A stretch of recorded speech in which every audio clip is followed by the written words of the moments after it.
Thank you, Brother Richard, for sitting down once again for Behind the Final Call cover story. This is volume number 39, number 9. Date on the paper is December 10th. Title of the paper is Sex Trafficking Crisis, Fears, Concerns, Rise Over the Exploitation and Victimization of Black Women and Girls. Right here. Thank you, Brother Richard. Assalamu alaikum. Wa alaikum salam. Why this cover story? Well, I think there are few topics that could be more important, worthy or deserving of coverage than this one about the sex trafficking of black women and girls. There's been a lot of discussion about it, different places. So we wanted to kind of bring this thing forward and present information to our community where hopefully it will inspire us to get more active. The U.S. Justice Department reported at one point that when it came to girls who, in cases of sex trafficking, who were able to be identified by race, 40% of these females were black. We also know we have thousands of black women and girls that go missing every year. There's a fear that some of these sisters are being sex trafficked as well. You have black girls in particular right now being seduced by promises of love, money, material things, often because they're in very desperate circumstances online. Literally, this thing goes as deep as people who are involved in sex trafficking. It goes as deep as those who are involved in sex trafficking corresponding with women who are incarcerated and basically looking at, because it's public information, their names, their crimes, and their release dates. So they also, again, this is another way they start to correspond with these women while they're in prison, maybe put a little money on their books while they're in prison, and then they wait, they pick them up when they get out. Often these sisters have nowhere to go, and so they end up, right back. Often they may have they may have previously been involved in sex trafficking, or they may have drug problems, or they just may be desperate. So there are a number of different ways, and we wanted to talk about all of these different ways that is bigger than vans snatching people off the street. But even that phenomenon, we have to be aware of. I mean, we just had an incident not too long ago here in Chicago where a woman was literally basically hit in the head in Chicago by a man who kidnapped her, took her, held her for a week, and he raped her, and about 4 or 5 other people raped her. So you have to look at that and, what is the world coming to? And we really need to organize to stop this foolishness. It's kind of appalling to me that you would kidnap a woman, rape her, and you got 4 or 5 other people that you can just call and say, come on over and join me in this evil. So it's a kind of tough story, but we think it's informative. We need to be extra watchful of our women and our girls, and even though people may not have may have misunderstood and they may not like it, but I think the Honorable Elijah Muhammad, Patriarch of the Nation of Islam, basically said at one point that you cannot protect that which you cannot control. So we do things when we value things, right? So you got a card, you got an alarm system, you got a steering wheel lock, you got a GPS, you got all of these things to protect that vehicle. What's more important than the lives of our sisters, and what do we need to do to make sure that they're protected? Lastly, is the phenomenon of, and that's also some other stuff, so you really got to read this story and hear from people like Sister Sudan Muhammad, who is out of our mosque in Washington, who has been like a voice crying in the wilderness, engaging with sisters who are really trapped in this sex trafficking nightmare. There's also the thing of gang members who have been previously involved in drug trafficking. They find that the penalties are less for sex trafficking, so they get these young girls and they basically sell them. So finalcall.com, check it out. Let us know what you think. But it's a very important story. Thank you, thank you, thank you, thank you.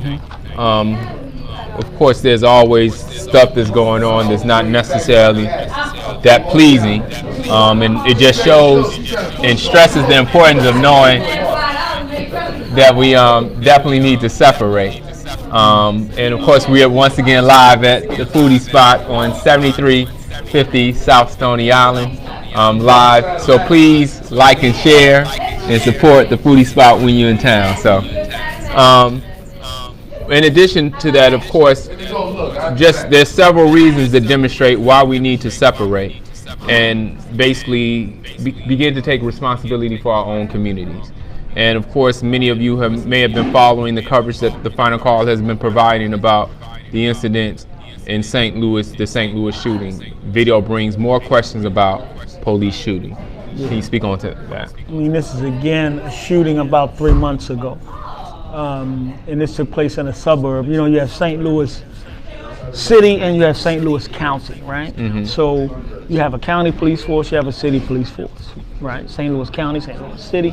Then you have smaller jurisdictions as well, right? So during the summer, there was a shooting of a brother. Police say he came into a mall and they noticed he had a weapon. They say they approached him about the weapon. He took off running. They chased him.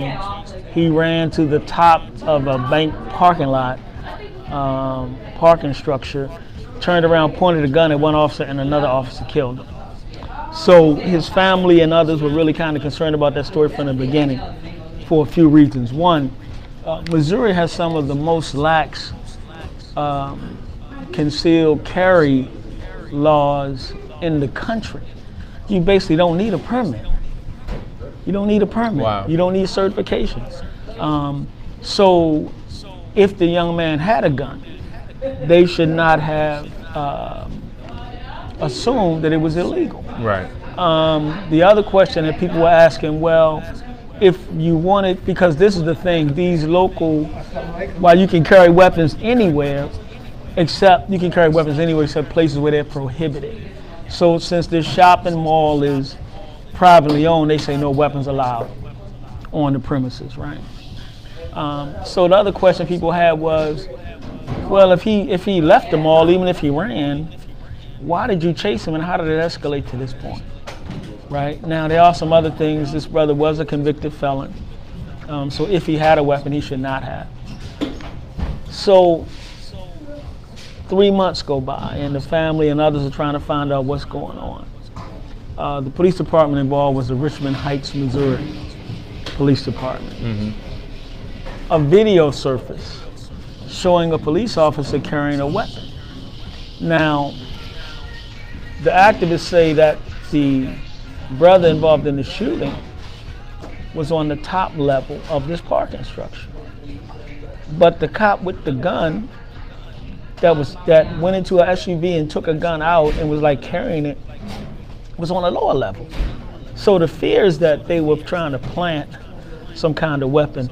So the video was taken from inside of a beauty shop where you couldn't see in because of the tent, but they could see out. So they had a Black Friday protest regarding this, and it's a story that we're just continuing to follow. But we know that St. Louis is very close to Ferguson, Missouri, where 5 years ago we had the killing of Mike Brown.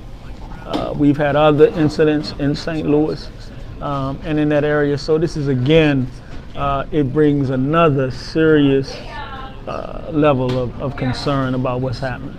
Yes, sir. Thank you. So there's another article, of course, dealing another reason and justification, if we don't already have one, of why we need to separate. There's an article dealing with anti-racist, anti-police oppression relaunches in Chicago. Can you give us the backstory on that? This is essentially a group, and the activist, longtime activist and feminist Angela Davis was involved. This was a meeting that was held in Chicago recently, where they reformed the National Alliance Against Racist and Political Repression. So the idea is that they will connect with groups and individuals around the country to fight these problems of police violence, fight problems of racism, fight problems of political repression. So it's a story we hope that people, again, will check it out. And in addition to that, I had a couple major losses in Chicago with the deaths recently of Reverend Clay Evans and Father George Clements, a Christian pastor and a Catholic priest. Both were really groundbreaking leaders in our community. For example, Reverend Evans, when Dr. King came to Chicago, he was not welcome. This is years ago. This is why history is so important.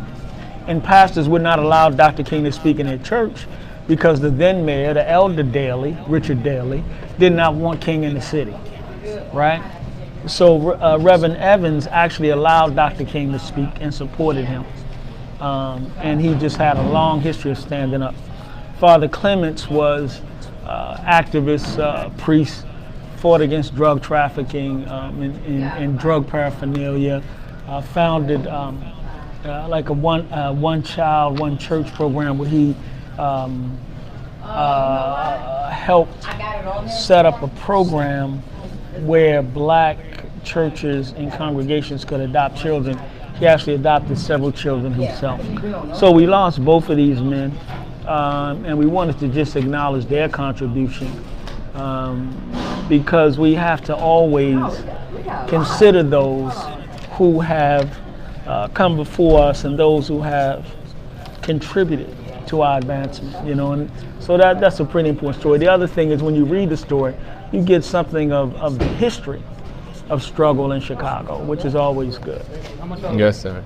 Thank you. So, of course, there are, as we always, and I really, and I was sharing with someone else recently, is that one of the things, and I know there's been a great increase in this in the Final Call newspaper, where we have a lot of articles that really demonstrate the positive things that are happening in the community by those who are registered citizens of the Nation of Islam, as well as those who are not. So we have, once again, in Benton Harbor, Michigan, our brother, student minister. I don't know if I'm supposed to say that, but he's definitely never apologized and never does apologize for being a citizen of the Nation of Islam. But we have Brother Marcus Muhammad in Benton Harbor, who just was re-elected. Can you share a little bit about that? You know, Brother Marcus was re-elected as mayor of Benton Harbor, Michigan, and the town is 94% black. He got about 54% of the vote. So he's in his second term and hoping to move this little town forward. We're very proud of him and proud to see him involved in the act of governing. So it's one thing to talk about, it's a whole other thing when you have to administer any municipality, regardless of what size it is. He's also a hometown boy. You know, he grew up in Benton Harbor, played basketball.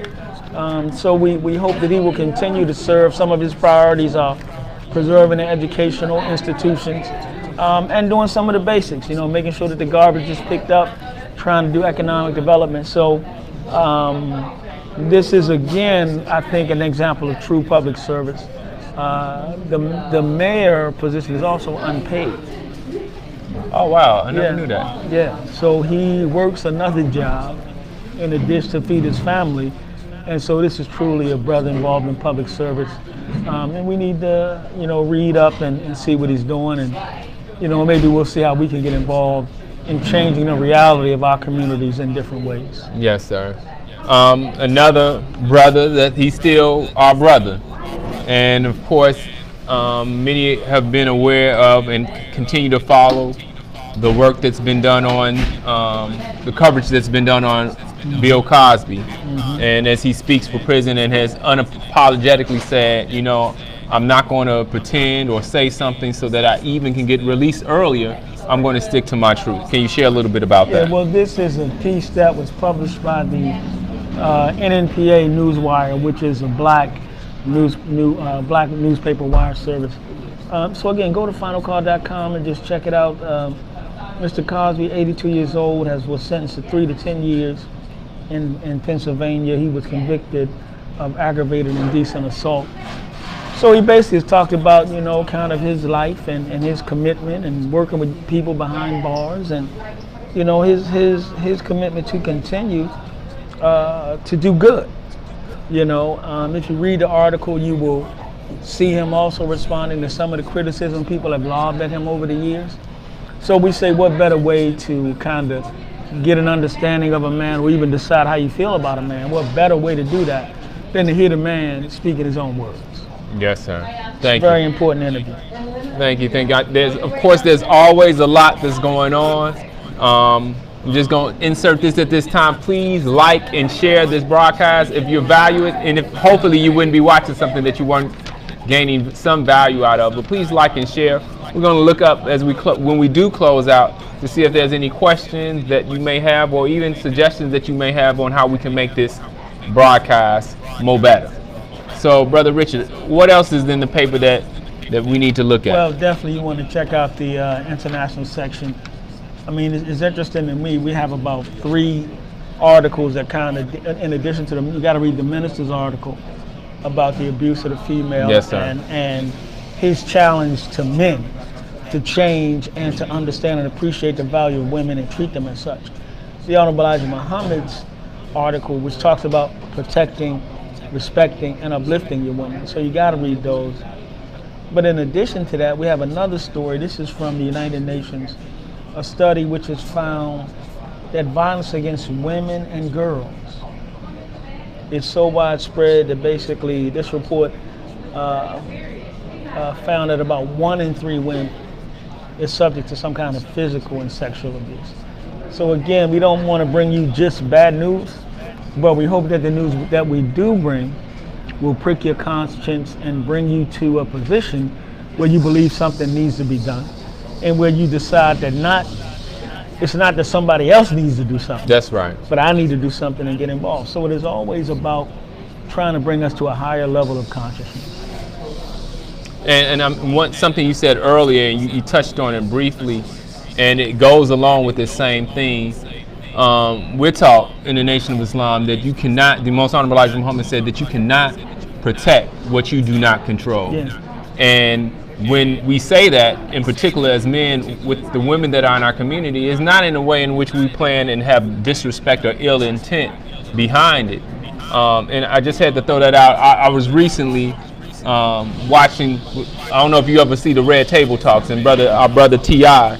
was kind of going into explaining the issues that were surrounding him, and he brought that up. Mm-hmm. He's like, this is my 18-year-old daughter. Mm-hmm. I care about her. And in many instances, you hear many stories on how the black man is not present in the family, the black man isn't present in the community, and all of these things. But even when we do take those steps up, it seems like in many instances that's still attacked. Well, we have to be careful. Yes, sir. And I think that some intimate things that are in the family need to stay in the family.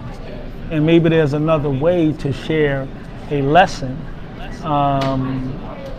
where people can get an understanding. But that, I mean, it's a very sensitive topic, but I think that our sisters would welcome us actually stepping up into the role as opposed to talking about it. Because I think if we step up into the role, they will be able to see what we're doing. And it is about, I mean, you could say that we can't protect our community because we don't control it. So it is a basic principle. If you have a business that you can't control and control the flow of people and control what's going on around it, how do you protect it? And we say that what is more important than women? And girls, and most often, who are they being victimized? They're being victimized by black men, and in some cases when it comes to the sex trafficking. Now you have male and female pimps. Now you have women recruiting or girls and women, or women enticing other women into these situations. So understanding that we have to do something in an emergency situation, this is an emergency. So we have to take measures. And like I said, I think that If we were to act as a community, in particular as men, I think our sisters would appreciate it. Yes, sir. Thank you, thank you. So, of course, you mentioned the minister's article, the Honorable Elijah Muhammad's article, which is really highlighting the theme of the paper and dealing with the issues that are addressing our women in our community, not just in the black community. Is the reality, but definitely, of course, when we have these types of issues, it seems to have a different type of negative impact on us. This is a worldwide phenomenon, sex trafficking. Yes, sir. But again, this is $1 billion industry. $1 billion, not just among us, but global. So people are benefiting from this abuse of women, period, around the globe. But of course, unfortunately, what we see is when havoc when havoc strikes, we seem to be those who are hurt more, endangered more. So there's certain realities that I think we have to come to grips with, and we have to decide we're going to change the reality. You can't deal with a problem until you admit that it exists. So when we admit as men that we have a duty to protect our women and girls, then we can step up and do some things. And like I said, I think that sisters actually, I think that if we step up and did it, as opposed to talking about it, I think our work would be welcomed and applauded. Just like the sisters welcomed and applauded the Million Man March. You had some that were complaining about it and didn't like it, et cetera, but you had a majority of women who were involved in the planning who actually spoke the day of the Million Man March. Nobody spoke, no women spoke at the 1963 March on Washington with Dr. King, by the way. You had women involved in the planning, and you had women that really supported it because they want to see us rise. They want to see us come up and exert some power properly, you know, so that we can all make sure that we're okay. Yes, sir.